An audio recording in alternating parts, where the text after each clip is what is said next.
সকাল 7টা থেকে bedroom clean করে সংসারের কাজ দুবেলা রান্না করে বিকেলে ছয়-ষষ্ঠী করতে গেলাম হসপিটালে।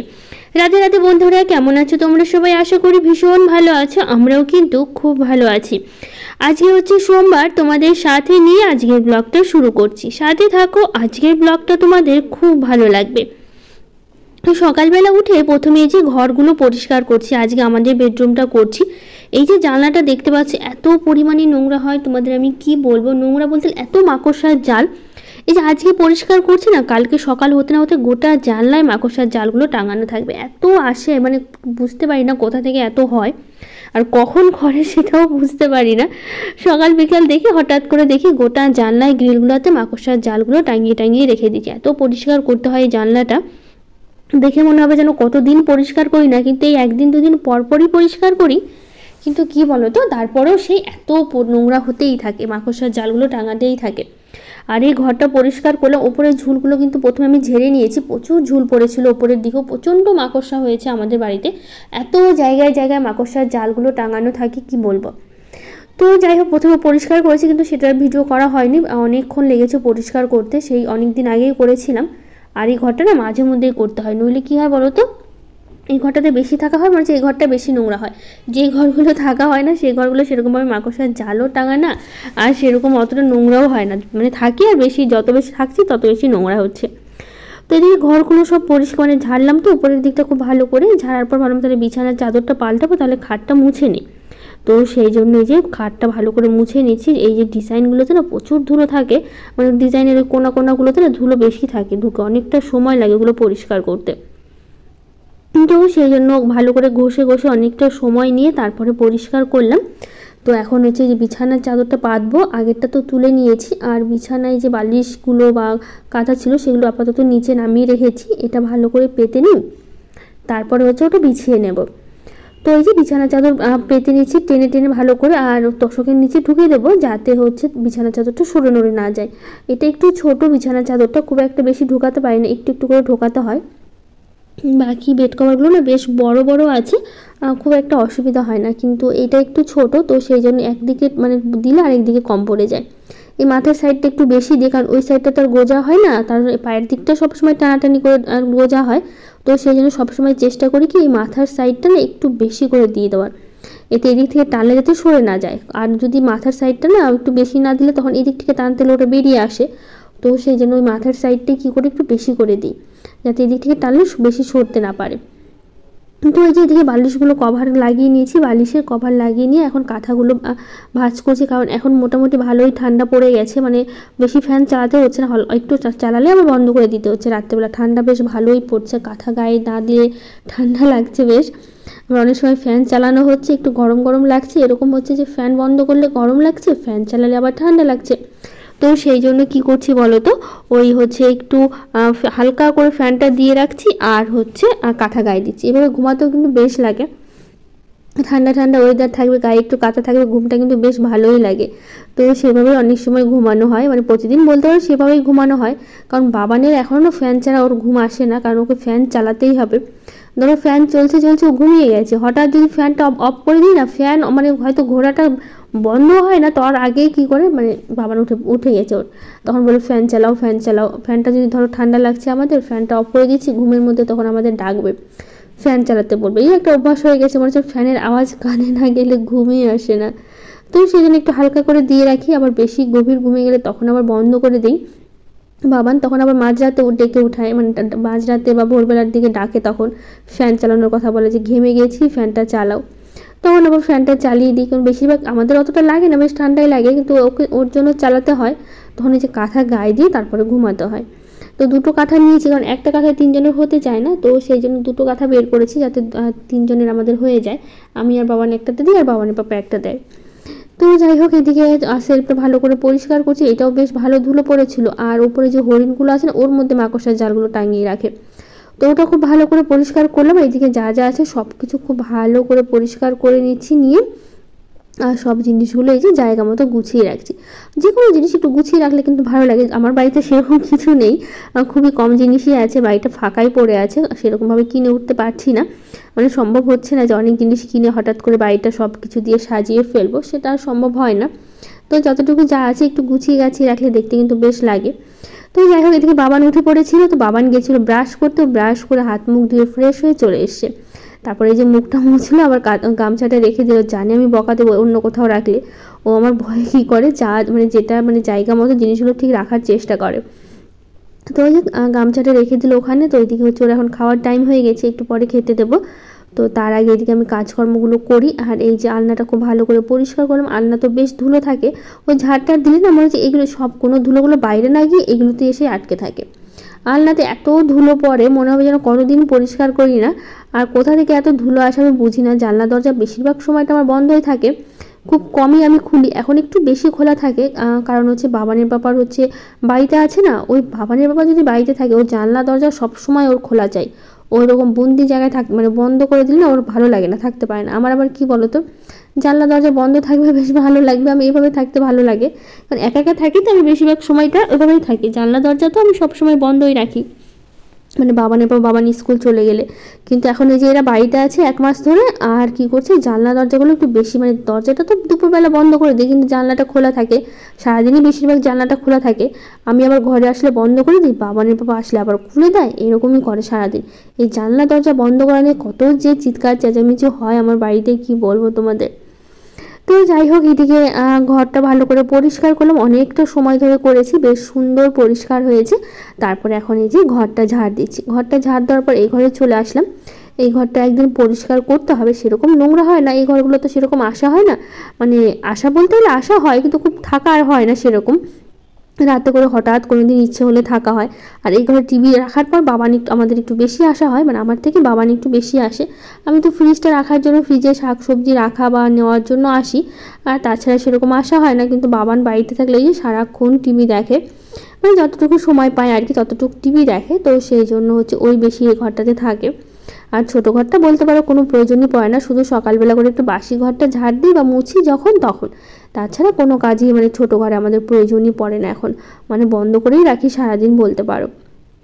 তো এখন ঘরটা ভালো করে ঝাড় দিয়ে এখন ঘরটা মুছবো।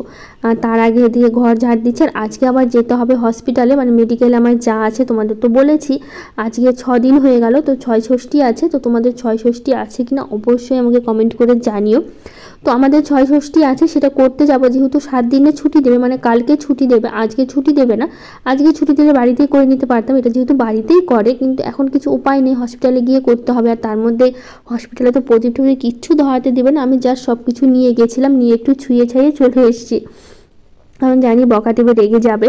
আর এগুলো তো হসপিটালে করার মতো না, আর তাছাড়াও সেই জন্য আর সেরকমভাবে কিছু করে উঠতে পারিনি। তো আমাকে যেহেতু করতে হবে, তো যেহেতু আমার শাশুড়ি তো তোমরা জানোই, উনি তো যেতে পারেনি। আর যেহেতু ওনার সমস্যা, হাঁটাচলাও করতে পারে না, চোখে দেখে না, বয়স হয়ে গেছে, তো সব কিছু যেহেতু দায়িত্বটা আমার, তো আমাকেই সব দায়িত্ব পালন করতে হচ্ছে, যা যা করার। তো যতটুকু পারছি করছি আমি নিজে থেকে, যতটা সম্ভব হচ্ছে। তো যাই হোক, ঝাড় দিতে একজন আসলো ফুল নিতে, বলছে ফুল আছে নাকি, ফুল তোমরা পুজো দেওয়ার জন্য নিবা নাকি। তাহলে আমি কয়টা নিতাম, তো বলছি আমাদের তো অসুস্থ পড়েছে, আমরা এখন পুজো দিতে পারছি না, তো সবগুলো যেন তুলে নিয়ে যায়। তো সেই জন্য আমাদের এখানেই বাড়ি, তো নিয়ে এসে কী করলো, গাছের সব ফুল নিয়ে গেল। আর ফুল দেখে এত খুশি হয়েছে, বলছে এত ফুল দেখেই মন ভরে যাচ্ছে, আর কতদিন পুজো দিতে পারি না, জবা ফুলগুলো দেখে আরও খুশি হয়েছে। তো যাই হোক, এদিকে বাবানের বাবা কী করছে বলো তো, ডাঁটা আর মটরের বীজগুলো ফেলছে, ঠান্ডা তো পড়ে এলো, এখন শাকসবজিগুলো না লাগালে এমনিতেই দেরি হয়ে গেল, আজকে করব কালকে করব করে হসপিটালে ঘোরাঘুরি এই করে করে অনেকটা দেরি হয়ে গেল। তো সেই জন্য বাবানের বাবা 2 রকমের ডাঁটা, লাল ডাঁটা সাদা ডাঁটা আর হচ্ছে মটর শাকটা ফেলেছে। এইদিকে তো সবজি বলতে গেলে এর আগে বাবানের বাবা কী করেছে, পালং শাক, তারপর ধনিয়া এগুলো লাগানো হয়েছে, আর ওই যে বেগুন গাছ আর লঙ্কা গাছ করা হয়েছে। ব্যাস, এবার মূলা তো আছে, মূলা শাক সেদিন তুললাম, মূলা তো অনেক আগে ফেলা হয়েছিল, ব্যাস এই ধরনের শাক সবজিগুলো ফেলা হয়েছে। তো যাই হোক, বাবানকে একটু দুধ বিস্কুটটা দিলাম, ওর খিদে পেয়ে গেছে, দুধ ছিল, তো আমি বললাম দুধ খাবা না ছাতু খাবা, তো বললো দুধই দাও, তো সেই জন্য দুধ দিলাম আর কয়েকটা বিস্কুট দিলাম। ও এখন সকালবেলা দুধ বিস্কুটই খেলো, খেলো বলতে খাচ্ছে। আর তো এইদিকে আমি এখন ঘরগুলো মুছে নিয়েছি, ঘরগুলো মুছে রান্না বসাবো। আর আজকে হচ্ছে খাবার পাঠানো নেই আমার জায়ের কাছে, কারণ হচ্ছে কি আমার জায়ের মা কালকে ছিল না, তো বাড়িতে চলে এসেছিলো, অন্য একজন ছিল, তো সেই জন্য আজকে উনি যাবে যেহেতু, তো সেই জন্য নিজের জন্য আর ওনার মেয়ের জন্য খাবার নিয়েই যাবে। আজকে থেকে কালকে ছুটি করে চলে আসবে, আর আমি তো বিকেলবেলা যাবো, আর রাত করে আবার চলে আসতে হবে বাড়িতে। কারণ আমি আর থেকে কি করব, যেহেতু একজন আছেই, তো সেই জন্য হচ্ছে কালকে ছুটি দেবে। তো আজকে আবার বিকেলবেলা যেতে হবে ছয় ষষ্ঠী করতে। তো এদিকে বাবান খাচ্ছে, তো গরম লাগছে কারণ দুধটা প্রচণ্ড গরম ছিল। গ্যাসটা অফ করে আমি ওকে সঙ্গে সঙ্গেই দিয়েছি, তো ফ্যানটা চালিয়ে দিয়েছি, বললাম ফ্যানটা চালিয়ে রাখো, দুধটা ঠান্ডা হয়ে যাবে, বেশি সময় লাগবে না দুধ ঠান্ডা হতে। তো এদিকে সব কাজকর্মগুলো করছি, আর সকালবেলা করে সেরকম স্নানও করা হচ্ছে না, কারণ এই সকালবেলা করে আগে পুজো দিতাম, স্নান করার একটা আগ্রহ থাকতো, কিন্তু এখন এরকম হয়ে গেছে। আজকে জানো তো আমি সকাল থেকে এত কাজকর্ম, রান্না বান্না আমার সেই 10টার মধ্যেই সব কিছু হয়ে গেছে কাজকর্ম। সেই আমি স্নান করেছি কটার দিকে, 2:30টার দিকে স্নান করে 3টার দিকে রেডি হয়ে আমি বেরিয়েছি মালদার দিকে, জানো তো। মানে এই ছুটির দিন, আর তার মধ্যে হচ্ছে আবার এই যে পুজো নেই, পুজো দিতে পারছি না, তো সেই জন্য হচ্ছে ওই কি বলবো, সেই স্নান করছি 2:30টার দিকে। যেখানে আমি সকাল 7টা বা 6:30টার মধ্যে স্নান করি, সেখানে স্নান করেছি 2:30টা, 3টা, কোনো দিন 2টা, এরকম টাইমে স্নান করা হচ্ছে। তো যাই হোক, এইদিকে দেখো ঘরগুলো সব মোছা হয়ে গেল, বাসি কাজকর্ম যা যা ছিল সব করে নিয়েছি। তো যাই হোক, এদিকে শুধু সামনেরটা বাকি ছিল, এটা মুছে নিলে হয়ে যাবে, তারপরে চলে যাব রান্নাঘরে, রান্না বসাবো, কারণ অনেক এবার দুপুরবেলা, মানে দুপুরে না 3টের দিকে বেরোবো, এদিকে যা যা কাজকর্ম আছে সেরে নিই। তো আমার অনেকটা খিদে পেয়ে গেছিলো, তো সেই জন্য যে দুধ ছিল, তো ভাবলাম একটু মুসলি খেয়ে নিই। আর বাবানের পর বাইরে হচ্ছে শাকগুলো ইয়ে করছে, তো মাটি কুপাচ্ছে, ওর একটু দেরি হলো, তো ওই একটু পরেই আসলো। আমি রান্না মোটামুটি হয়ে গেছিলো কিছুক্ষণ, তারপরে এদিকে বাইরের কাজকর্ম হাত মুখ ধুয়ে এসে তারপরে ওকে একটু দুধ মুসলি আমিও দিলাম, দিয়ে তারপরে খেলো। খাওয়া দাওয়ার পর তারপরে হচ্ছে বাজারে গেছিলো। বাজারে বলতে গেলে ওই যে ফল টল কী কী যা যা লাগবে ছয় ষষ্ঠীর জন্য তোমাদের আমি দেখাবো কী কী লাগছে, মানে আমাদের কী কী লাগে, তো সেটাই দেখাবো। তো যাই হোক, সেই জন্য বাজারে যাবে। তো এদিকে আমি রান্নাটা করছি, আজকে রান্না করবো, ডাল করব, আলু পটলের তরকারি করব, আর করব হচ্ছে একটু হচ্ছে জলপাইয়ের চাটনি করব। অনেক দিন ধরে জলপাইগুলো আনা আছে, চাটনি খাওয়া হচ্ছে না, আর আমার চাটনি খেতে ভীষণ ভালো লাগে, কিন্তু বাবানও খায় না, বাবানের পাপাও খায় না, আমার একার জন্য জাস্ট অল্প একটু করে করব। আর শাক ভাজা করব। এই শাকটা কালকে এনেছিল, কালকে বাজার থেকে এনেছিল, পটল মানে সবজি, অনেক সবজি বাজার করে এনেছে, কালকে হাট গিয়েছিল, হাট থেকে এনেছে। তো শাকটা প্রথমে কেটে নিয়েছি, মানে যেটা গোড়ার দিকটা কেটে নিয়ে তারপর বেছে বেছে ভালো ভালোগুলো নিচ্ছে, আর অনেকগুলো মানে ফেলানোর মতো হয়ে গেছিলো, একটু খারাপ খারাপ হয়ে গেছিলো, ওর মধ্যে অনেক ঘাসও ছিল, তো সবটাই ভালো করে বেছে ফেলে দিলাম, দিয়ে তারপরে এখন ধুয়ে কেটে নিচ্ছি। আর এদিকে কিন্তু আমি ডাল বসিয়ে দিয়েছি, মানে ডালটা কিন্তু কড়াইতে সেদ্ধ হচ্ছে, আর পাশে কিন্তু আমি ভাতও বসিয়ে দিয়েছি। আজকে আমার দেওয়ার খেতে আসবে না, ও চলে যাবে, তো মানে ও চলে যাবে ওখানে মানে মালদাতে, তো বললো যে আজকে আর খেতে যাবো না, কারণ সকালবেলা করে খেয়ে যায় আর হচ্ছে ভাত নিয়ে যায় আমার এখান থেকে, যেহেতু আজকে জায়ের মা যেহেতু বাড়িতে চলে এসেছিলো কালকে, তো সেই কারণে হচ্ছে মানে ভাত নিয়ে যাবে রেখে আজকে আর দিতে হচ্ছে না। তো যাই হোক, কিছু দিদিভাইদের কমেন্টগুলো পড়ে নিই। এক মুঠো আলো চ্যানেল থেকে বলেছে, অনেক ভালো লাগলো, তোমার সব ভিডিও দেখি কিন্তু সব দিন কমেন্ট করা হয় না, অনেক ভালোবাসা। থ্যাংক ইউ দিদিভাই, তোমাকেও অনেক ভালোবাসা, এত সুন্দর করে বললে, যদি পারো প্রতিদিন একটা করে কমেন্ট করো। তো হচ্ছে দীপি ব্লগ থেকে দিদিভাই বলেছে, দিদি তোমার ভিডিও খুব ভালো লাগে গো। থ্যাংক ইউ দিদিভাই, তোমাকে অনেক ভালোবাসা। জীবনের ওঠাপড়া চ্যানেল থেকে দিদিভাই বলেছে, খুব ভালো লাগলো, ভালো থেকো। থ্যাংক ইউ দিদিভাই, তুমিও ভালো থেকো, তোমাকে অনেক ভালোবাসা। কবিতা দেববর্মা দিদিভাই বলেছে, খুব ভালো ভিডিও দিদিভাই। থ্যাংক ইউ দিদিভাই, এত সুন্দর করে বলার জন্য। নাজনিস ব্লগ থেকে বলেছে, কমেন্ট করে শুরু করলাম আপু। থ্যাংক ইউ দিদিভাই, এত সুন্দর করে বললে, আর তুমি প্রতিদিন কমেন্ট করো, আমার ভীষণ ভালো লাগে তার জন্য। এমডি নাজরুল চ্যানেল থেকে দিদিভাই বলেছে, খুব সুন্দর একটা ভিডিও। থ্যাংক ইউ দিদিভাই, তোমাকে অনেক ভালোবাসা। আগের দিন ব্লগে আরও কিছু দিদিভাইরা কমেন্ট করেছে, পায়েল পাল, SM সিম্পল হাউসওয়াইফ, শারমিস্টার সংসার, সামিয়া আক্তার, গুড্ডি অ্যান্ড বাবলির ছোট্ট মুহূর্ত, শ্রেয়সী ব্লগ, সবাইকে থ্যাংক ইউ, অনেক ভালোবাসা। তো যাই হোক, এদিকে আমি রান্নাবাড়ি করছি, ডালটা তো হয়ে গেছে, আর এদিকে হচ্ছে আমি এখন আলু পটলের তরকারিটা করবো, আর পাশে কিন্তু আমি শাকটা বসিয়ে দিয়েছি, তো পাশে হচ্ছে শাকটা হয়ে যাবে, তারপর শাকটা নামিয়ে চাটনিটা আমি করব। তো এদিকে আলু পটলের তরকারির জন্য একটু লবণ হলুদ দিয়ে পটলটা খুব ভালো করে ঢাকা দিয়ে না ভাজবো। এদিকে মশলাটা আমি করে নিয়েছি, তো একটু ভালো করে ঢেকে ঢেকে ভাজবো, এতে তাড়াতাড়ি কিন্তু এদিকে সেদ্ধও হবে, প্লাস সাথে কিন্তু ভাজাও হবে। তো যাই হোক, এদিকে হচ্ছে আমি মানে দেখো অনেকক্ষণ ধরে ভাজা ভাজা করছি, আরও অনেকক্ষণ সময় লাগবে ভাজতে, একটু লাল লাল করে ভেজে রান্না করে না খেতে বেশ লাগে।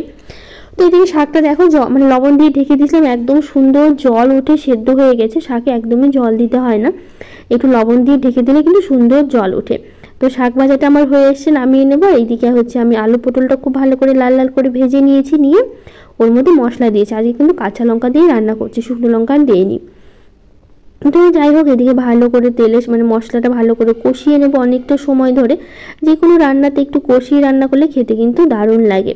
তো এদিকে মশলা কষানো হচ্ছে, তো ততক্ষণে ভাবলাম এদিকে জলপাইয়ের চাটনিটা বসিয়ে দিই, অল্প করেই করব, কারণ বাবানের বাবা খায় না, তোমাদের বললাম, শুধু আমাকে একা খেতে হবে। আর বাবান তো একদমই পছন্দ করে না। বাবানের বাবা যতই চিনি দিয়ে রান্না করি তবুও নাকি ওর টক লাগে, এত বেশি করে চিনি দিই। আমি একা খেলে এত চিনি লাগেই না, তবু ভাবি যে একা একা খাবো ভালো লাগে না, একটু বেশি করে চিনি দিই যাতে বাবানের বাবা খেতে পারে। তো একটু বেশি করে চিনি দিই, তাও খেতে পারে না, তবু দাঁতে মুখে দিলে কেমন যে করে, মুখের মানে ওর সব টক মনে হচ্ছে ওরই লাগছে, বলছে চিনি ছাড়া রান্না করেছি। কিন্তু আমার কাছে মনে হয় বেশি মিষ্টি হয়ে গেছে, কিন্তু ওর মনে হয় যে চিনি ছাড়া রান্না করেছি। তো এদিকে জলপাইয়ের চাটনিটা বসিয়ে দিলাম, আর এদিকে পটলে দিলাম জল। যেহেতু সবজিটা অনেকক্ষণ ভাজা ভাজা করলাম, তো মশলার সাথে কষালাম, অনেকটা কিন্তু সেদ্ধ হয়ে গেছিলো। তো সেদিকে রান্নাবাড়ি কমপ্লিট করলাম, করে নিয়ে তারপরে হচ্ছে এদিকে বাসনগুলো মাজছে। আর আমাদের কিন্তু খাওয়া দাওয়া হয়ে গেছে। বাবানের পরে একটু দুধ মুসলি খেয়েছিল, বাজারে যাওয়ার আগে আমি বললাম কি একটু ভাত খেয়ে যাও, নইলে আবার এখন মানে এসে ভাত খেলে তখন আবার দেরি হয়ে যাবে, তখন আবার হচ্ছে যাওয়ার আগে আবার ভাত খেতে পারবে না, কারণ সেই বাড়িতে আসবো তারপরে ভাত খাবে। তো বললাম বেশি খাইনি, একদমই অল্প একটু খেয়ে মানে বেরিয়ে গেছে। বাবানের পাপা হচ্ছে বাজার করতে, যা যা লাগবে তা আনতে গেছে। তো সেই জন্য জোর করে একটু বসিয়ে খাওয়ালাম, কারণ হচ্ছে যাওয়ার সময় আবার একটু খেয়ে নিতে পারবে, তাহলে রাত করে ফিরলেও অসুবিধা হবে না। তো এইদিকে হচ্ছে আমি বাসনগুলো সবটা ভালো করে মেজে নিয়েছি, নিয়ে তারপরে ধুয়ে রাখছি, রেখে দিয়ে তারপরে হচ্ছে এইদিকে হচ্ছে আমি সবটা মুছে নিলাম, রান্নাঘরটা পরিষ্কার করে নেব। আর বাবানের বাবার ফিরতে একটু দেরি হয়েছিল, কারণ বাজার করতেও সময় লাগছিল। আর আমার স্নান তো সে বললাম 2:30 ছাড়া করিনি, স্নান করে একবারে রেডি হয়ে 3টের দিকে বেরিয়ে গেছিলাম। মোটামুটি ঘন্টা খানিকের মতো লাগে মালদা পৌঁছাতে, 1 ঘন্টা লাগে না, বাইক নিয়েই যাচ্ছি, বাসে করে যাওয়া আসা করছি না, কারণ একটু অনেক রাত হয়ে গেলে তখন আবার বাস পাওয়া মুশকিল হয়ে যায়, কখন প্রয়োজন পরে রাত হয় সেই জন্য। তো যাই হোক, এদিকে কাজকর্ম করে খাওয়া দাওয়া শেষ হয়ে গেছে আমাদের। তারপরে হচ্ছে এই যে বাবান বাবা নিয়ে আসে, কী নিয়ে আসে সবটাই দেখাচ্ছি। এখানে 1 থোকা কলা, এই বাবানকে চুড়ি দেখাচ্ছিলাম, কারণ পুচকিটার ছোটো ছোটো কয়েকটা লোহার বালা লাগবে, মানে কয়েকটা বলতে 2টো। এদিকে বালা, একটা হচ্ছে কাজল লতা, তারপর হচ্ছে লাল ধাগা, তারপরে হচ্ছে 5 রকম মানে 6 রকমের 6টা ফল, 6 রকমের মিষ্টি, 1 থোকা কলা, কলম, খাতা, আর নতুন জামার একটা তোয়ালে নেওয়া হয়েছে, ব্যাস এগুলোই। আর একটা প্রদীপ নিয়েছিলাম, কিন্তু প্রদীপ ধরাতে দিবে না, তার জন্য প্রদীপ আর ধরানো হয়নি। আর ধান দুব্বা নিয়েছিলাম, তো এগুলো সব প্লাস্টিকে করে নিচ্ছে, কারণ ওখানে বের করা সম্ভব না, শুধুমাত্র মাথার সাথে একটু ছুঁয়ে দেবো, তো সেই জন্য সব কিছুই নিয়েছি। তো ফলগুলো একটু ধুয়ে তারপরে নিলাম, একটু সিঁদুর টিঁদুর এক বাড়ি থেকে সব কিছু লাগিয়ে তারপরে নিয়েছিলাম। আর সবটা একদম সুন্দর মতো গুছিয়ে নিচ্ছি, যাতে ওখানে খুব একটা সমস্যা না হয়। তো যাই হোক, সবটা গুছিয়ে নেওয়ার পর বেরিয়ে যাওয়ার পর জানো তো কী হয়েছে, যেহেতু আজকের দিনে আবার পড়েছিল হচ্ছে ওই ছট পূজা ছিল। তো তোমরা কে কে ছট পূজা করেছো অবশ্যই কিন্তু আমাকে কমেন্ট করে জানিও, যেহেতু আমাদের নেই, আমরা করি না। আর বাবানকে খাইয়ে, বাবানকে কিন্তু মায়ের বাড়িতে রেখে তবেই গেছিলাম, বাবানকে নিয়ে যাইনি। তো মালদা যেতে দেখো কি সুন্দর করে ছট পুজোগুলো করছে, এই সাইডটা তো প্রচুর ভিড়, চলো তোমাদের দেখাচ্ছি। সবাই দেখছিল, তো আমরা যেতে দাঁড়ালাম, এটা কিন্তু মালদাতেই। তো দাঁড়িয়ে দেখছিলাম, প্রচুর লোক, দেখো আসলে হাতে যদি সময় থাকতো ভেতরে গিয়ে দেখতাম একটু, কিন্তু বেশি সময় ছিল না, একটু দাঁড়িয়ে এখানে 10 মিনিটের মতো দাঁড়িয়েছিলাম, দেখে যেহেতু নিচে নামতে হতো তাহলে ভালো বোঝা যেত। ওপর থেকে কিন্তু আমরা ব্রিজ থেকে কিন্তু ভিডিওটা করেছি, আর এত সুন্দর করে করছে, এত লোক, ভীষণ ভালো লাগছে। তো তোমরা কে কে করেছো অবশ্যই কমেন্ট করে জানিও, যেহেতু আমাদের নেই তার জন্য আমরা করি না। তো এদিকে দেখো কত গাড়ি ঘোড়া, বেশ সুন্দর লাগছে, আর দেখেও বেশ ভালো লাগছে। তো এটা করে ওখান থেকে 6 ষষ্ঠী করে আমরা কিন্তু 8টার দিকে কিন্তু বাড়ি ফিরেছিলাম। তো বেশ ভালোও লাগছিল, মানে দেখে বেশ ভালো লাগছে। অনেকেই কিন্তু ব্রিজ থেকে দাঁড়িয়ে দেখছে, আর নিচ থেকে তো দেখছি, কারণ নিচে আর যাইনি, অনেকটা সময় লাগবে সেই জন্য। তো যাই হোক, আজকের ব্লগটা কেমন লাগলো জানিও। আজকের মতো টাটা।